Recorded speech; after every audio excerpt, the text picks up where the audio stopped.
बेटी बाजार में गोलगप्पे खाने के लिए मचल गई। किस भाव से दिए भाई? पापा ने सवाल किया। 10 रुपए के 8 दिए हैं, गोलगप्पे वाले ने जवाब दिया। पापा को मालूम नहीं था गोलगप्पे इतने महंगे हो गए हैं। जब वे खाया करते थे तब तो 1 रुपए के 10 मिला करते थे। पापा ने जेब में हाथ डाला। 15 रुपए बचे थे। बाकी रुपए घर की जरूरत का सामान लेने में खर्च हो गए थे। उनका गांव शहर से दूर है। 10 रुपए तो बस किराए में लग जाने हैं। नहीं भाई, 5 रुपए में 10 दो तो ठीक है, वरना नहीं लेने। यह सुनकर बेटी ने मुंह फुला लिया। अरे अब चलो भी नहीं लेने, इतने महंगे। पापा के माथे पर लकीरें उभर आईं। अरे खा लेने दो ना साहब, अभी आपके घर में है तो आपसे लाड भी कर सकती।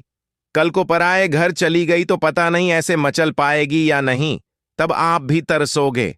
बिटिया की फरमाइश पूरी करने को गोलगप्पे वाले के शब्द थे तो चुभने वाले, पर उन्हें सुनकर पापा को अपनी बड़ी बेटी की याद आ गए, जिसकी शादी उसने 3 साल पहले एक खाते पीते पढ़े लिखे परिवार में की थी। उन्होंने पहले साल से ही उसे छोटी छोटी बातों पर सताना शुरू कर दिया था।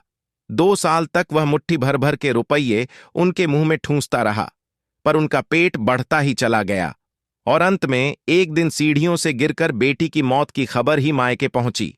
आज वह छटपटाता है कि उसकी वह बेटी फिर से उसके पास लौट आए और वह चुन चुनकर उसकी सारी अधूरी इच्छाएं पूरी कर दे, पर वह अच्छी तरह जानता है कि अब यह असंभव है।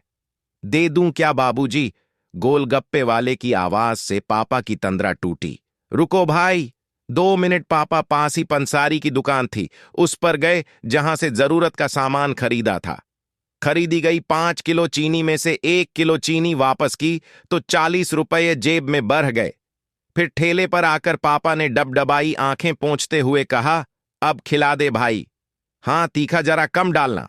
मेरी बिटिया बहुत नाजुक है। सुनकर 5 वर्ष की गुद्दिया जैसी बेटी की आंखों में चमक आ गई और पापा का हाथ कसकर पकड़ लिया। जब तक बेटी हमारे घर है उनकी हर इच्छा जरूर पूरी करे। क्या पता आगे कोई इच्छा पूरी हो पाए या ना हो पाए। ये बेटियां भी कितनी अजीब होती हैं। जब ससुराल में होती हैं तब मायके जाने को तरसती हैं।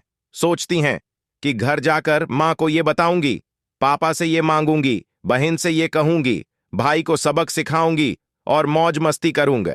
लेकिन जब सच में मायके जाती हैं तो एकदम शांत हो जाती है। किसी से कुछ भी नहीं बोलती, बस माँ बाप भाई बहन से गले मिलती है। बहुत बहुत खुश होती है। भूल जाती है कुछ पल के लिए पति ससुराल, क्योंकि एक अनोखा प्यार होता है। मायके में एक अजीब कशिश होती है। मायके में ससुराल में कितना भी प्यार मिले, माँ बाप की एक मुस्कान को तरसती है ये बेटियां। ससुराल में कितना भी रोएं, पर मायके में एक भी आंसुओं नहीं बहाती ये बेटियां, क्योंकि बेटियों का सिर्फ एक ही आंसू माँ बाप भाई बहन को हिला देता है, रुला देता। कितनी अजीब है ये बेटियां, कितनी नटखट हैं ये बेटियां।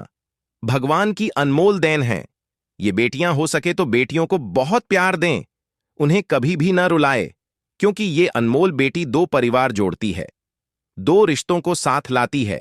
अपने प्यार और मुस्कान से हम चाहते हैं कि सभी बेटियां खुश रहें, हमेशा भले ही हो वो मायके में या ससुराल में खुशकिस्मत है। वो जो बेटी के बाप हैं उन्हें भरपूर प्यार दे दुलार करें और यही व्यवहार अपनी पत्नी के साथ भी करें, क्योंकि वो भी किसी की बेटी है और अपने पिता की छोड़ कर आपके साथ पूरी जिंदगी बिताने आई है। उसके पिता की सारी उम्मीदें सिर्फ और सिर्फ आपसे हैं।